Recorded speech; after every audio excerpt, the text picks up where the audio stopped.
ওকে, so আমরা theme install করে নিলাম, প্লাগইন ইনস্টল করে নিলাম, WooCommerce সেটআপও দেখে নিলাম। আমরা এবার কিছু থিমের কিছু বেসিক ডিফল্ট কিছু সেটিংস আছে ওইগুলা দেখবো। আমরা যখনই থিমটা ইনস্টল করব তখনই আমরা এই পাশে কিছু জিনিস দেখতে পারবো। একটা হচ্ছে প্রজেক্ট, দেন হচ্ছে HTML ব্লকস, তারপর হচ্ছে সাইজ গাইডস, তারপর স্লাইডস, তারপর হচ্ছে এখানে থিম অপশন, তারপর হচ্ছে উডমার্ট কিছু ইম্পর্টেন্ট অপশন আছে এখানে নিচে। আবার মেইলচিম্প, WP4, WP bakery, page builder, অনেক অপশন আছে। সো আমাদের ফার্স্টে যে অপশনটা আছে সেটা হচ্ছে প্রজেক্ট অপশন। এইটাকে যদি আমি একটা নিউ উইন্ডোতে ওপেন করি, এটা হচ্ছে যদি আমরা কোনো পোর্টফোলিও সেভ করতে চাই তাহলে আমরা অ্যাড নিউতে ক্লিক করে কোনো একটা পোর্টফোলিও আমরা অ্যাড করতে পারবো একদম ইজিলি। এই যে এখানে ইমেজ দিতে হবে আমাদেরকে কিছু, তারপর হেডার অপশন, এগুলা একদম চেক করে নিতে হবে। তো ওইগুলো আমি দেখাচ্ছি, তবে এখন না, একটু পরে দেখাবো আপনাদেরকে প্র্যাকটিক্যালি। ওকে, সো আপাতত আমি যে জিনিসটা কাজ নিয়ে করব সেটা হচ্ছে থিম সেটিং। এই থিম সেটিংয়ে ক্লিক করি ফার্স্টে। থিম সেটিংয়ে ক্লিক করার পর প্রথমেই বলতেছে এখানে ফেব আইকনটা আপলোড করে দেওয়ার জন্য। ফেব আইকন কোনটা? ফেব আইকন হচ্ছে যে এই যে কর্নারের যে আইকনটা হচ্ছে এই আইকনটা। তো আমি আপলোডে ক্লিক করি, ফেব আইকন, তারপর আপলোড মিডিয়া, সিলেক্ট ফাইল, তারপর উডমার্ট থিম কাস্টমাইজেশন, এইটার ভিতরে ঢুকি।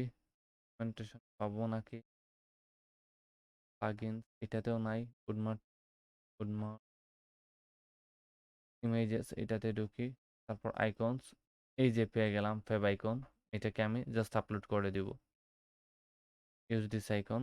এই যে ফেব আইকনটা এখন আমাকে এখানে দেখা যাবে, হয়তো একটু পরে সেভ করার পর পরে দেখা যাবে। ফেব আইকন, রেটিনা ইমেজ, সেমটাকে আবার সিলেক্ট করে দিব।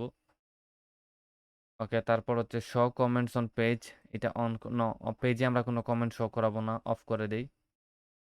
কাস্টম এফও 404 পেজ, এটা যদি কোনো পেজ তৈরি করে থাকেন তাহলে তো বেটার, না করা থাকলে আমরা ওইটা পরবর্তীতে করব। গ্লোবাল ম্যাপ এপিআই কি, এটা হচ্ছে যে ম্যাপের জন্য একটা এপিআই কি প্রয়োজন হয়, যদি আপনার থাকে তো বেটার, না থাকলে এই যে ক্লিক হেয়ারে ক্লিক করে এখানে যাবেন। যাওয়ার পর ওরা যে developers.google.com-এ যে এই যে এখানে সবগুলো ফাংশন দেওয়া আছে, কি করতে হবে প্রথমে এই পেজে যেতে হবে, তারপর এই ক্রেডেনশিয়ালে গিয়ে একটা ক্রিয়েট ক্রেডেনশিয়াল তৈরি করতে হবে, এপিআই ক্রিয়েটেড করতে হবে, তারপর ওই এপিআই কিটা ওইখানে পোস্ট করে দিতে হবে আর কি। এইটা just simple. Sticky notification on, obviously on রাখবো। এটা হচ্ছে আমরা যখন কোনো ওয়েবসাইটে কোনো নোটিফিকেশন দেখানোর চেষ্টা করবো এটাকে স্টিকি থাকবে কিনা, রাখতে চাই কিনা আর কি, ওইরকম। দেন সেভ অপশনে ক্লিক করব। এই যে সেভ অপশনে ক্লিক করে দিলাম। ক্লিক করে দেওয়ার পর হয়তো এখানে আমাদের আইকনটা আপডেটেড দেখতে পেতাম, বাট এখনো আসতেছে না। নো প্রবলেম, যখন আসবে তখনই আমরা ওইটা দেখে নিব। ওকে, জেনারেলের আন্ডারে প্রথমে একটা ট্যাব গেল। প্রথমে এই যে এখানে আছে মোবাইল বটম ন্যাপ বার, এটাতে ক্লিক করি। তারপর Instagram API, H verify pop up, এই যে কয়েকটা আছে। ওকে, সো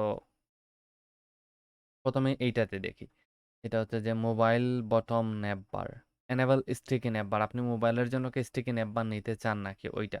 তারপর হচ্ছে ন্যাপ বার লেভেলস অন থাকবে, এইটা সব পেজ, এগুলো আমরা পরে চেঞ্জ করব একদম শেষে। এবার এখানে যেন আছে যেটা হচ্ছে যে এজ ভেরিফাই পপআপস, এটা হচ্ছে যে ওয়েবসাইটে কেউ ঢুকলে ওকে একটা পপআপ শো করবে।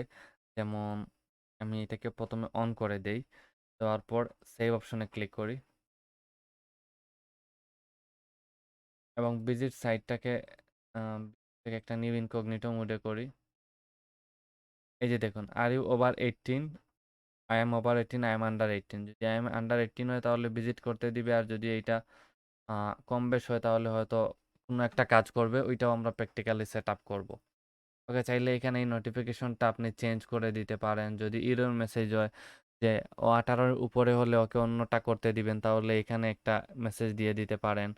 টেক্সট কালার চেঞ্জ করতে পারেন, ব্যাকগ্রাউন্ড কালার, সাইজ, ভ্যালু ইত্যাদি সব কিছু এখান থেকে চেঞ্জ করতে পারেন, এটা আপনার ইচ্ছা। ওকে, নেক্সট যেটা হচ্ছে যে জেনারেল লেআউট। এখানে ক্লিক করার পর আপনার সাইটের লেআউটটা কীরকম হবে।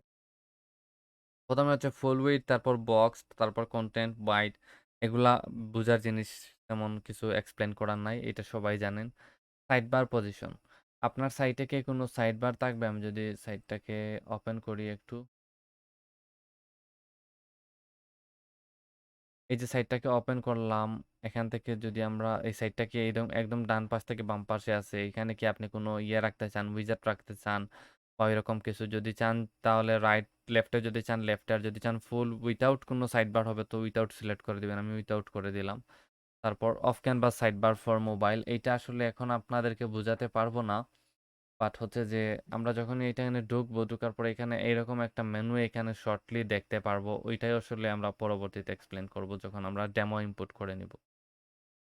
ওকে, সিলেক্ট করে নিলাম। পেজ টাইটেল, এবার এটার পালা।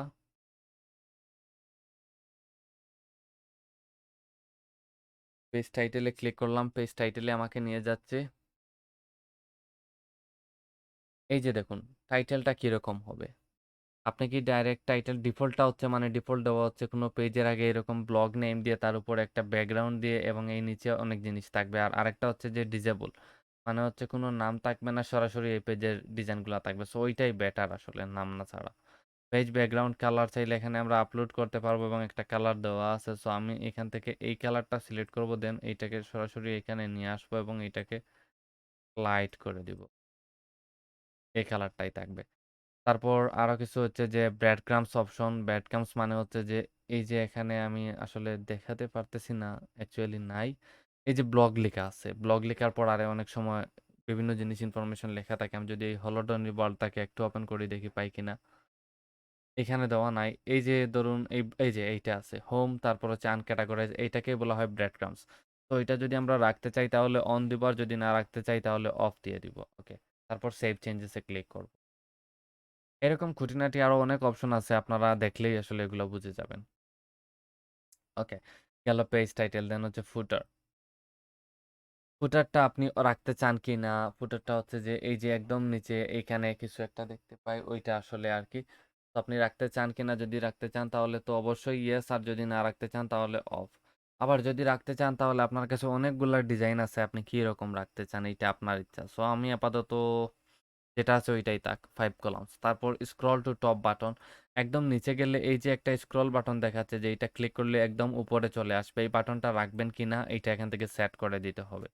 হ্যাঁ, আমি ওইটা হচ্ছে যে রাখবো। তারপর হচ্ছে স্টিকি ফুটার, মানে হচ্ছে আমরা অনেক সময় দেখি না যে হেডারটা স্টিকি এখানে থেকে যায়, তো ফুটারটাও এখানে এরকম থেকে যাবে। আপনি রাখতে চান কিনা ওইটা এখানে বলে দিতে হবে। আমি নো, কখনো এটা রাখতে চাই না।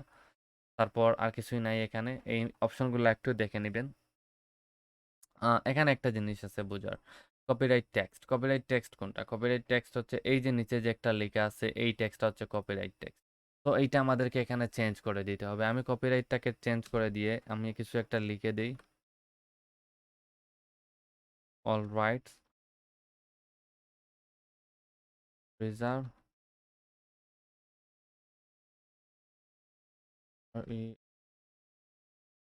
ইডি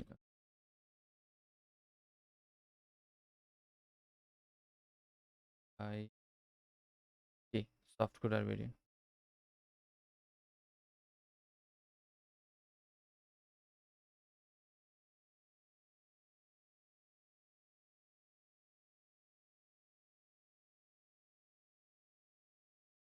ওকে, দিয়ে দিলাম। তারপর হচ্ছে নেক্সট টু কপিরাইটস, মানে হচ্ছে যে এই যে ইমেজ যেটা আছে আসলে আর কি, আম, এইখানে এই যে ইমেজ যেটা আছে এইটা, এখানে কোন ইমেজটা আপনি রাখতে চান।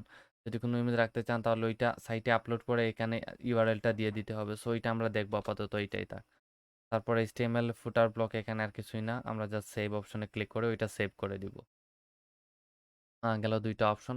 ওকে, এই পর্বে এতটুকু পর্যন্তই। আমি ভিডিওগুলো বেশ লম্বা করার চেষ্টা করব না, একদম শর্ট শর্ট করার চেষ্টা করবো, আর কিছু না। তবে এর আগে এখানে একটু রিফ্রেশ দিয়ে চেঞ্জটা আপনাদেরকে দেখিয়ে দেই যে কি চেঞ্জ হলো। এই যে all rights is up by software BD. Okay, so that's all for the time being now. Thank you.